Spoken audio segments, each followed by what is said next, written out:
We shall fight on the beaches. We shall fight in the fields and in the streets. I have the body of a weak and feeble woman. All men are created equal. Because I have a dream. It's one small step for man, one giant leap for mankind.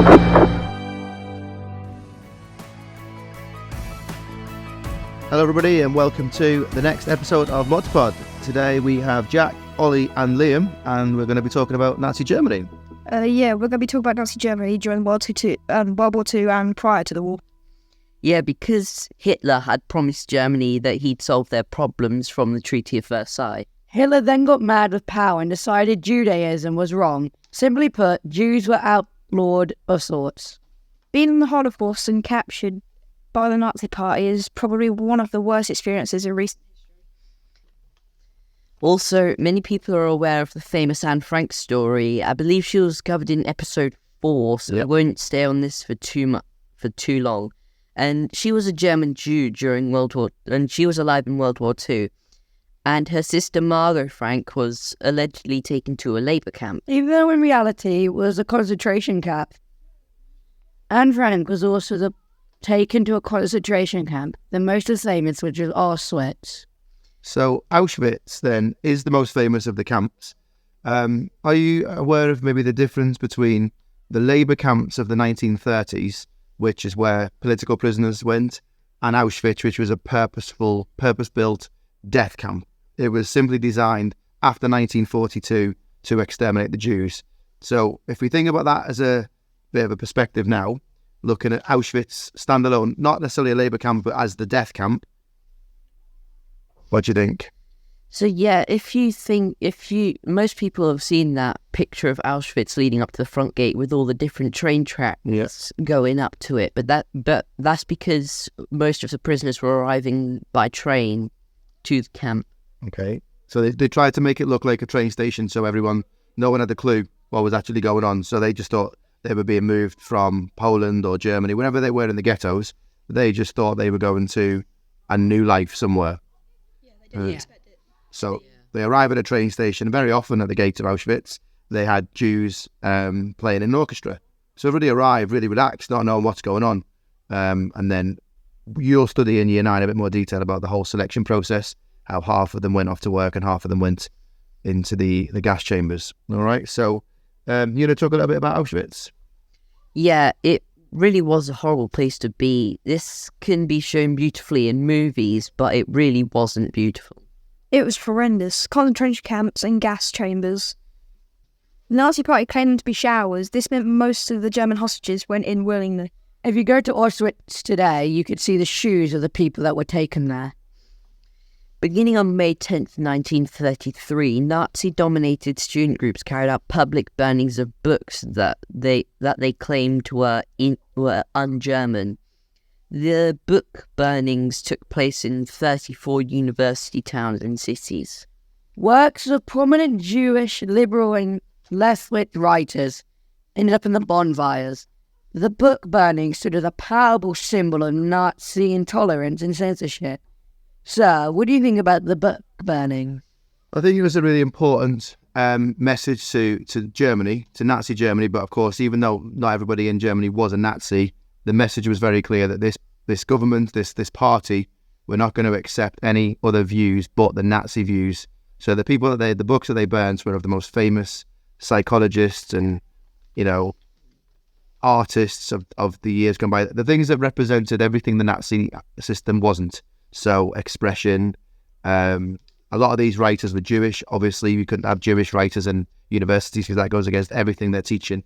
I do think that's a really good question, and also a really visible message to the people that it's the Nazi way or no way. The Nazi Party was also constructing fighter bomber planes for the Luftwaffe, the Nazi Air Force. This included Messerschmitt Bf-19, which was a light air superiority fighter that served as a foundation of the German Luftwaffe from 1936 until the end of World War II in 1945, and served in other European air forces until the mid-1950s.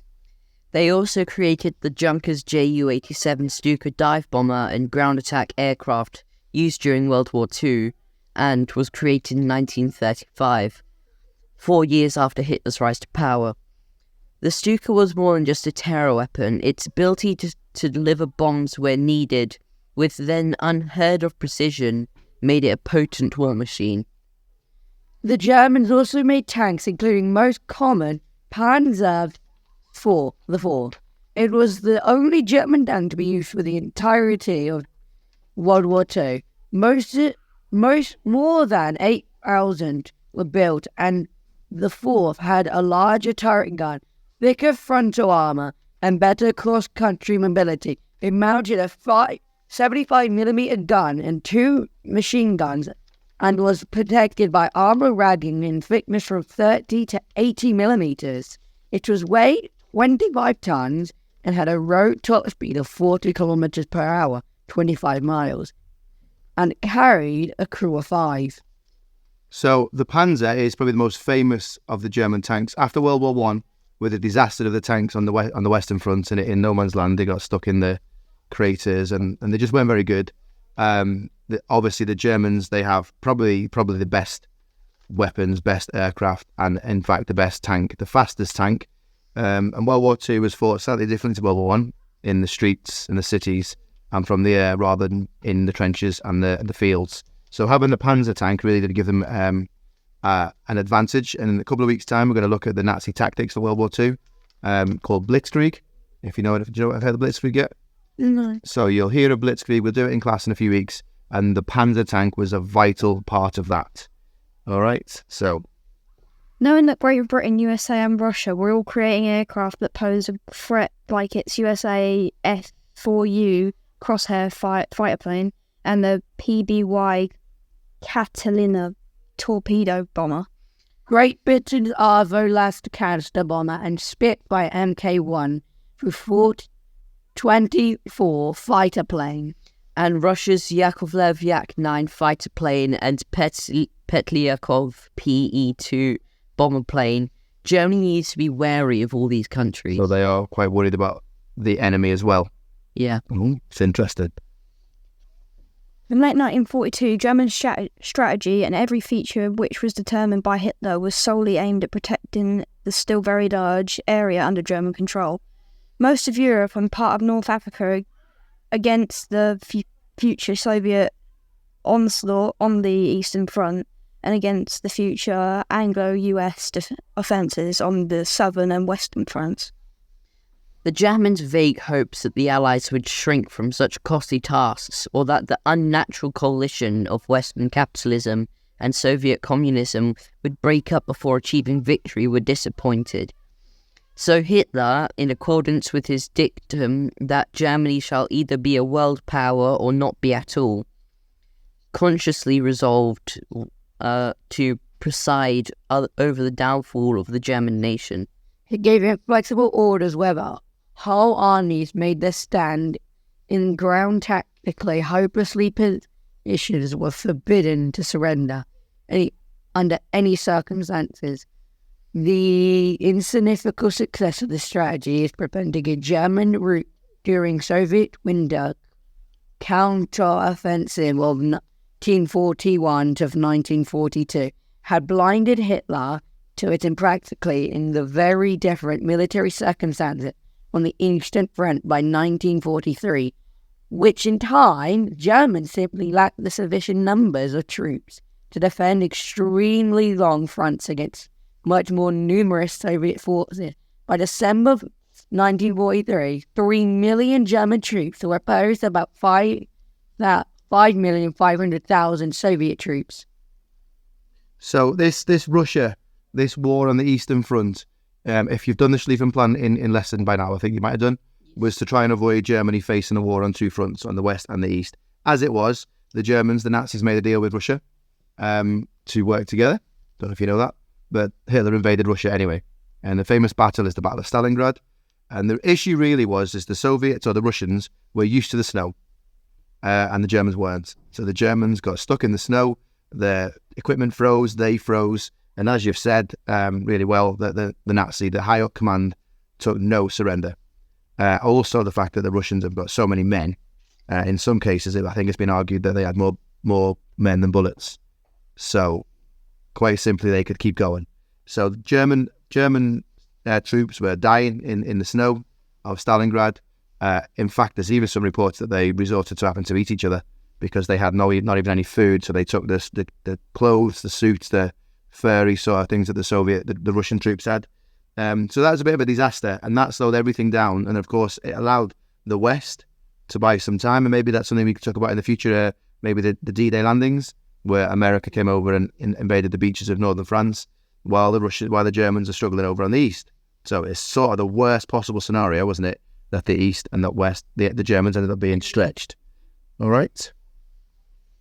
It was a law for German Jews to wear David's star, but it was completely legal for non-Jews to wear. So with most of Germany wearing one of these stars, it effectively stopped Hitler from capturing all the Jews. Because he can't just put his entire population to one of these concentration camps that we spoke about earlier. So that's really interesting. So what you're saying is people at home started then supporting the Jews. They felt brave enough. Do you think that's because, as you've described, the war was going so badly at this point? So non-Jews started wearing stars, the Star of David, just so the government couldn't arrest everybody.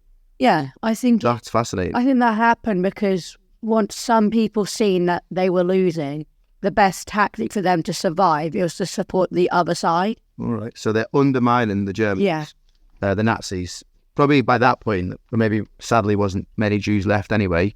However, that's really interesting to think that in Germany, people got brave enough, I guess, by that point. So the Russians, they liberated or freed Auschwitz.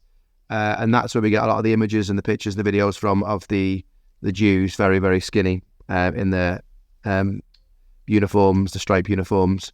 Thankfully, that happened, didn't it? So I think I have a nice little overview there of Germany, and that's Germany during the war.